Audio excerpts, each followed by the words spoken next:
안녕하세요. 올해 결혼을 앞두고 있는 30대 초반의 여자입니다.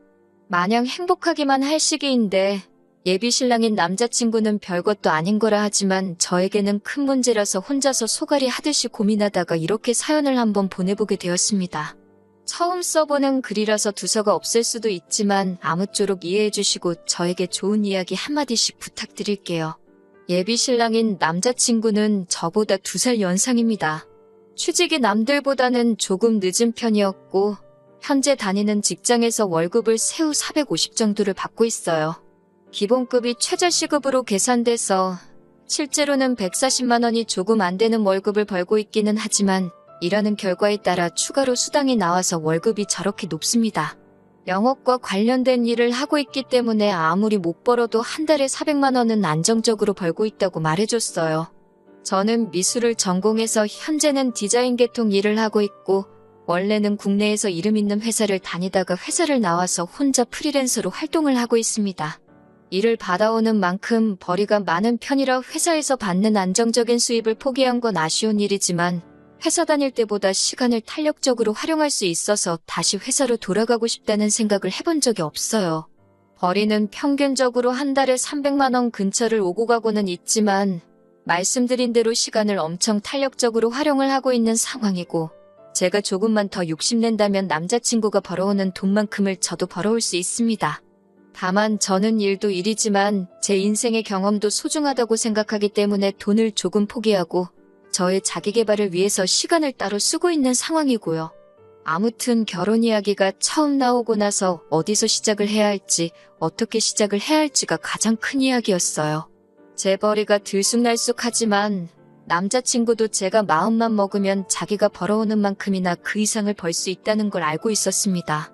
한 달에 벌어오는 월급이 서로 비슷하다는 전제하에 각자 결혼을 위해서 돈을 얼마나 모았는지 물어보게 되었어요. 저는 대학 졸업하고 곧바로 취직을 해서 사회생활을 한 기간도 길었고 그 경력을 바탕으로 프리랜서 전향을 했던 것이기 때문에 모아놓은 돈이 그래도 꽤 많은 편이었어요. 프리랜서로 전향했을 때 수입이 없어질 수도 있다는 걸 대비해서 조금 무리해서 돈을 모았었거든요. 그래서 저는 결혼을 앞두고 7천만 원이라는 금액을 모아둔 상태였습니다.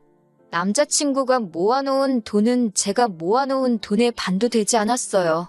하지만 돈을 얼마나 모았는지는 중요하게 생각하지 않기로 했습니다. 다 각자만의 사정이 있는 법이고 남자친구가 저보다 나이는 많을지언정 사회생활 기간은 짧으니 당연히 돈을 덜 모았을 수도 있다고 생각했거든요. 중요한 건 지금 한 달 벌이가 나쁘지 않다는 것과 앞으로 둘이서 같이 모아갈 돈이 중요하다고 생각했어요. 각자 모아놓은 돈을 합치면 아파트까지는 아니어도 적당한 빌라 전세로 시작을 할 수 있었거든요. 남자친구도 빌라에서 전세로 시작하는 데에는 별다른 이견이 없었습니다. 서로의 연봉을 대충이나마 알고 있기 때문에 못해도 5년 뒤면 대출 끼고 30평대 아파트로 이사를 갈 수 있을 거라는 계산이 섰기 때문이에요. 그래도 각자 꽤나 괜찮은 돈을 받으며 일을 하고 있기 때문에 남자친구나 저나 서로 부모님께 지원을 받을 생각은 없었습니다. 그런데 지원을 받지 않으려는 이유부터가 서로 다르더라고요. 저 같은 경우에는 어렸을 적부터 아버지께서 중국 쪽에서 물건을 수입해오는 사업을 하셨고 그 사업이 잘 되는 편이어서 유복한 가정에서 자랐습니다. 여유가 있는 집이었기에 미술도 어릴 적부터 시작할 수 있었던 것이고요.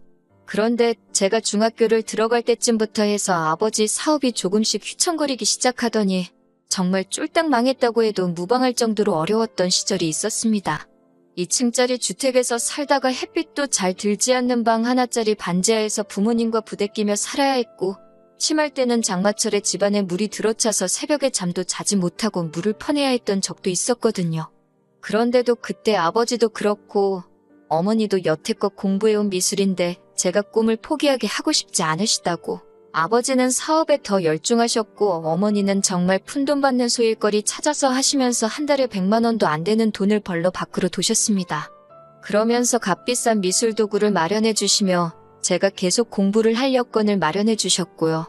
아무튼 그렇게 어렵게 살다가 제가 미대 입시를 본격적으로 준비하기 시작한 시점부터 아버지 사업도 다시 일어나게 되었고 그때 어머니께서 포기하지 않고 제 뒷바라지를 해주신 덕에 좋은 학교 나와서 좋은 회사에 들어갈 수 있었고 그 회사에서의 경력을 바탕으로 지금도 남들보다 좋은 조건으로 편하게 돈을 벌고 있는 거나 마찬가지니까요.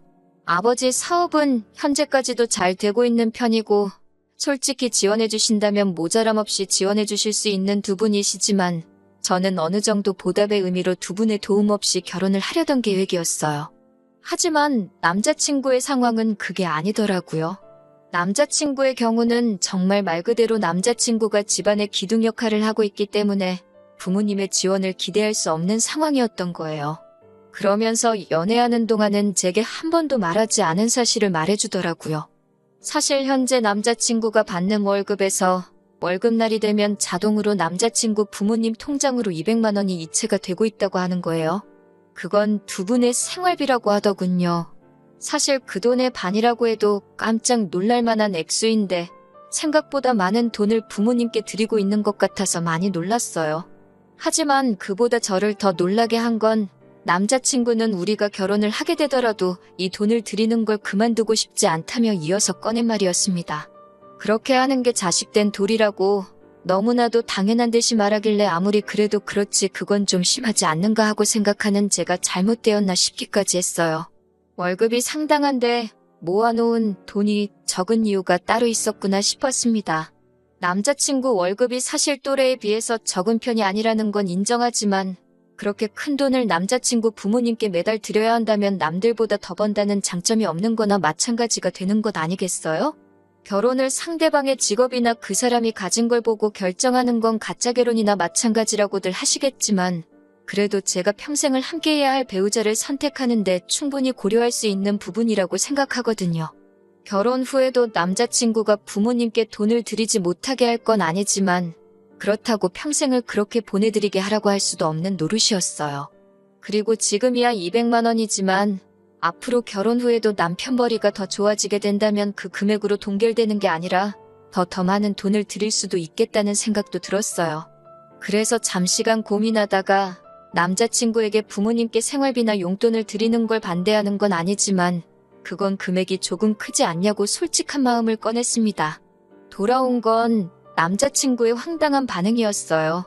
정년퇴직하신 아버지와 평생을 전업주부로 살아온 어머니가 지금은 자기 하나만을 바라보고 살고 계시는데 어떻게 결혼을 한다고 여태껏 드리던 걸 끊을 수 있겠냐고 정색을 하더라고요. 저희 어머니께서 제 공부를 계속 시키시겠다고 이 고생 저 고생한 걸 직접 눈으로 봐왔으니 어머니가 더 고생하지 않게 하고 싶은 그 마음은 이해가 충분히 가는 바였습니다. 하지만 이해할 수 없는 건 저희 집이 어려웠을 적에 저희 어머니는 직접 발벗고 나서서 정말 푼돈일지라도 가게에 도움이 되기 위해 발로 뛰셨거든요. 그런데 남자친구의 부모님은 굴곡 없이 안정적으로 직장 생활을 하셨다지만 아무리 그래도 아직 장가도 안 간 자식에게 생활비를 그만큼씩 부담시키신다는 게 이해가 가질 않았어요. 반대의 입장이라면 저희 어머니께서는 분명 제가 부담을 갖게 하지 않기 위해서 다시 일을 시작하셨을 거라 믿어 의심치 않았거든요. 그래도 결혼하게 되면 시부모님이 되실 분들인데 그게 잘못되었다는 둥 말을 꺼낼 수는 없었습니다. 남자친구와 더 투닥거리 하고 싶지도 않았고요. 그래서 대충 이야기를 마무리 짓고 집으로 돌아왔습니다.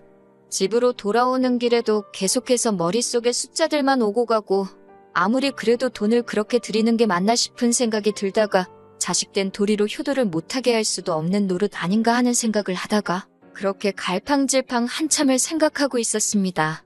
남자친구 말에 그러겠다 대답을 한 적이 없으니 남자친구도 제 대답을 기다리고 있을 거예요. 다행히 영업 관련 일을 하고 있는 남자친구 직업 특성상 이번 주 내내 도통 시간이 나지 않는다 하여 아직 대답은 하지 않았어요. 하지만 제가 언제까지 피한다고 피해지는 사이도 아니고 그렇게 하자고 하기도 그렇고 그렇게 하지 말자고 하기도 그런 상황입니다. 정말 어떤 대답을 하는 게 가장 좋을까 벌써부터 걱정이 되네요. 어떻게 해야 하는 게 좋은 건가요? 정말 머릿속에 생각이 많아 정리도 안 되고 스트레스만 쌓여갑니다. 안녕하세요. 남자친구가 결혼 후에 부모님께 생활비로 200씩 보내겠다는 말에 스트레스를 받고 있던 예비 신부입니다. 남자친구와 완벽하게 이별하게 되어서 후기를 보내달라는 요청에 이렇게 다시 한 번 더 펜을 들었습니다. 아무튼 남자친구와 그 이야기를 나눈 뒤로 어떻게 운이 좋았던 건지 남자친구의 일이 바빠져 시간을 벌 수 있었어요. 시간적으로 여유가 생겼지만 혼자서 고민하면 할수록 일만 복잡해지는 것 같고 뭐가 정답인지도 모르겠더라고요. 결국 혼자 고민하다가 이 사실을 부모님께 털어놓게 되었습니다. 부모님이 굉장히 안 좋아하실 거라고 생각했는데 생각외로 저희 부모님께서는 좋은 점만 봐주시려고 하더라고요. 젊은 사람이 하고 싶은 것도 많았을 텐데 그런 큰 돈을 부모님께 드리기까지 많은 고민이 있었을 거라 하시면서 말이지요. 결국 자기 부모에게 잘하는 사람은 배우자의 부모에게도 똑같이 효도를 할 것이라고 하시며 그래도 어른을 공경하는 사람을 사위로 받아들이게 되어 얼마나 다행이냐고 하시더라고요. 저희 부모님께서 제게 제안을 하나 하셨고 저는 그 제안을 듣자마자 이 기쁜 소식을 남자친구에게 알려야겠다 싶어서 그동안 이 핑계 저 핑계를 대며 만남을 피해왔던 남자친구에게 곧바로 연락을 했습니다. 남자친구가 눈치가 없는 편이었기 때문에 제가 그동안 그런 고민으로 만남을 피해왔다는 생각은 전혀 하지 못했나 봐요. 그래서 평소처럼 만나 데이트를 즐기다가 남자친구에게 제가 먼저 말을 건넸지요. 오빠가 결혼 후에 부모님께 200만 원을 드린다는 말을 집에서 곰곰이 생각해봤다고 말을 꺼내니 이제 와서 또 그 이야기를 하냐는 듯한 반응을 보이며 짜증을 내더라고요. 다 끝난 이야기 아니냐. 이 이야기에 대해서 더 이야기를 하고 싶지는 않다는 식으로 말을 꺼내는 걸 보니 이제 와서 생각해보면 남자친구 본인도 자기가 얼마나 말도 안 되는 이야기를 꺼냈는지 어렴풋이 알고 있었던 것 같아요. 아무튼 저도 아랑곳하지 않고 저희 이야기를 이어갔습니다. 저도 결혼을 하고 나면 오빠와 똑같이 부모님에게 200만 원씩을 드려야겠다고요. 자기 부모님한테는 금액적인 조정 없이 여태 드리던 대로 200을 주겠다던 남자친구의 말과는 달리 제가 제 손으로 번 돈을 가지고 저희 부모님께 돈을 드리겠다는 말에 남자친구는 어이없다는 반응을 먼저 보였습니다. 처음으로 꼬투리 잡는 게 제 월급이었어요. 저는 자기보다 돈을 적게 버는 편이니 당연히 그 금액이 커서는 안 된다고 비율상으로 맞지 않는다고 하더라고요. 그런 부분은 제가 일을 조금만 더 하면 오빠가 버는 만큼 벌 수 있으니 걱정하지 말라고 했어요. 그랬더니 이번에는 저희 부모님 이야기를 들먹이더라고요. 자기 부모님은 아버지는 정년퇴직을 하셨고 어머니는 전업주부로 살아왔기에 자기가 돈을 드리는 게 당연하지만 저희 부모님 같은 경우에는 사업체도 가지고 있고 아직 현역이지 않으시냐. 형편도 좋으신데 저희 월급을 그만큼 보태나 안 보태나 큰 차이가 없는 거 아니냐고요. 그래서 저는 알겠다고 대답했습니다. 그리고 저희 부모님께서 하신 제안을 남자친구 앞에 꺼냈어요. 오빠가 부모님께 잘 하고 싶다는 말을 듣고 우리 부모님께서 집을 지원해 주시기로 했다고요. 그래서 집을 그냥 받는 대신에 오빠가 부모님께 주는 만큼의 돈을 저도 드리고 싶어서 꺼내본 이야기다 말해줬어요. 그랬더니 오빠는 당장에 한 달에 200만 원씩 드린다는 이야기를 저희 부모님과 이미 이야기를 나눴는지 물어보더라고요. 그런 이야기는 따로 나눈 적이 없다. 돈을 드리는 건 순전히 나 혼자만의 생각이다 이야기를 하니 안도의 한숨을 내쉬더라고요. 그러자 오빠는 저희 부모님이 여유가 돼서 집을 해주신다는데 너가 그런 큰 금액을 드릴 이유가 뭐가 있겠냐고 하더라고요. 요즘 100세 시대라는데 200만 원씩 40년을 들이면 1년 12달에 40년, 그 돈만 해도 10억이 가까운 돈이라면서 말도 안 되는 소리라고 하더라고요. 그 돈이면 그냥 대출 받아서 10억짜리 집을 사고 말겠다 하면서 저보고 계산을 못한다는 식으로 말을 하더라고요. 솔직히 어이가 없었습니다. 제가 그렇게 말을 꺼낸 것도 남자친구를 떠보기 위해 꺼낸 말이었는데 100세 시대 운운하면서 말도 안 되는 계산을 하는 게 어이가 없었어요. 남자친구 계산이 틀린 건 아닌데 그 계산대로라면 남자친구는 자기 부모님한테 10억을 주겠다고 저한테 이미 선언한 거나 마찬가지잖아요? 저는 집이라도 받아오겠지만 남자친구는 그냥 생 돈을 부모님께 그대로 드리는 거나 마찬가지였으니까요. 이미 남자친구가 저희 부모님께 돈을 드리는 게 말도 안 된다는 식으로 처음 말을 꺼냈을 때 이미 이 남자와 결혼하겠다는 마음을 정리했어요. 저희 부모님의 제안을 마음을 정리한 뒤에 말한 것도 정말 어디까지 썩어빠진 거 지근성을 가지고 있나 떠보기 위함이었지요. 그런데 정말 제가 별소리 없이 부모님이 집을 해주신다는 제안까지 말을 해줬으니 아주 저부터 저희 부모님까지 호구 중에 호구를 잡았다고 생각했던 것 같아요. 자기가 하는 효도와 제가 하는 효도가 조건상으로는 똑같은데 부모님의 형편 따라 달라진다고 말하는 게 어이가 없었습니다. 그래서 저는 남자친구에게 저희 부모님이 해준 마지막 제안을 해줬어요. 내가 결혼하면 우리 부모님은 아마 은퇴를 하시게 될 것이며 아버지가 하고 계신 사업체는 나에게 물려주기로 되어 있지만 나는 미술 쪽 일을 그만두고 싶은 생각이 없다고 했다고. 그랬더니 아버지가 그러면 나와 결혼할 상대방에게 사업을 물려주면 어떻겠냐고 제안을 했다고요. 그때부터 남자친구의 눈동자가 흔들리기 시작했어요. 남들 비윗장 맞춰가며 하는 일에 실증도 많이 나 보였었는데 아버지가 사업체를 물려줄 수도 있다는 말에 관심이 가기 시작한 것이죠. 남자친구는 정말 벅차오르는 듯한 표정을 숨기지 못하면서도 그 상황에서는 한번 튕기더라고요. 아마 그때까지도 구구절절히 남자친구에게 유리한 제안을 계속해서 꺼내고 있으니 제가 마치 자기 아니면 다른 사람을 만날 생각도 없고 자신과 결혼하려고 환장한 여자라고 생각했나 봐요. 자기가 어떻게 그 사업을 곧바로 물려받겠냐며 우리가 결혼을 하고 나면 자기가 지금 다니는 회사를 그만두고 아버지 회사로 들어가서 일을 배우는 게 순서가 아니겠냐고 하면서요. 그러면서도 그렇게 자기에게 유리한 제안을 들려줬는데도 끝까지 부모님 용돈 드리는 이야기에 대해서 다시 생각해보려 하는 모습은 하나도 없더군요. 그때 남자친구와 결혼할 생각이 싹 사라지기는 했지만 이별의 말을 꺼내는 게 너무 어려워서 아무 말도 하지 못하고 그냥 집에 들어와 버렸습니다. 그리고 남자친구에게 어떻게 이별하자는 말을 꺼내야 할까 하루하루 고민하면서 보내고 있었는데 얼마 뒤 남자친구에게 연락이 왔어요. 언제부터 아버지 회사에 출근하면 되냐고 말이죠. 자기는 지금 회사를 그만두고 오는 길이라고요. 그 말을 듣고 나서야 비로소 저도 닫혀있던 입이 뚫리더라고요. 누가 오빠한테 아빠 회사를 물려준다고 그랬냐 따지니 남자친구가 당황한 목소리로 너가 분명히 장인어른께서 결혼할 상대방에게 회사를 물려주기로 했다고 하지 않았느냐고 하면서요.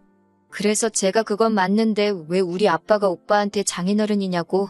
오빠랑은 결혼 이야기가 오갔을 뿐이지 아직 양가 부모님도 안 만난 상황이 아니냐고 했어요. 그랬더니 남자친구는 잔뜩 당황한 목소리로 그게 무슨 말이냐고 하더라고요.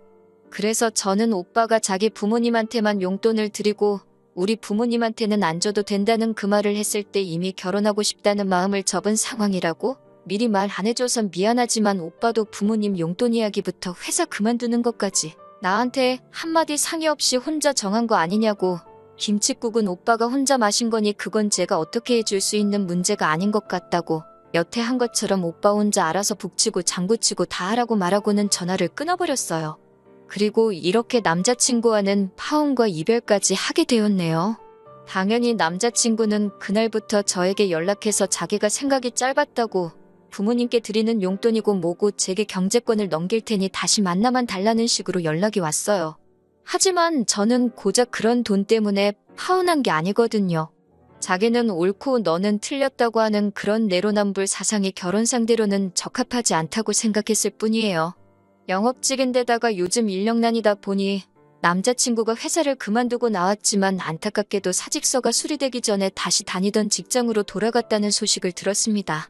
저도 사실 파혼까지만 바란 거지 남자친구가 당장 생계를 잃고 거지꼴이 되는 상황을 바란 건 아니었기 때문에 조금 아쉽기는 하지만 충분히 참교육은 해줬다는 생각이 들어요. 그렇게 끝없이 욕심을 부리다가는 배가 터져버린다는 것을 알려줬으니 다음부터는 정신 차리고 평범한 가정을 꾸린 뒤에 저에게 평생 반성하면서 감사해하며 살아갔으면 좋겠네요. 저는 다시 혼자가 되었지만 속은 오히려 더 후련합니다. 오히려 남자친구를 만날 때보다 스트레스도 덜 받고 좋은 인생을 살고 있는 것 같아요. 개인 시간을 중시해서 일을 조금만 했지만 이제부터는 일도 늘리고 재벌이도 늘려서 다른 사람에게 일단 얕보이지 않는 것부터 시작해보려고 합니다. 저한테 앞으로 좋은 일만 있도록 다들 응원해주세요.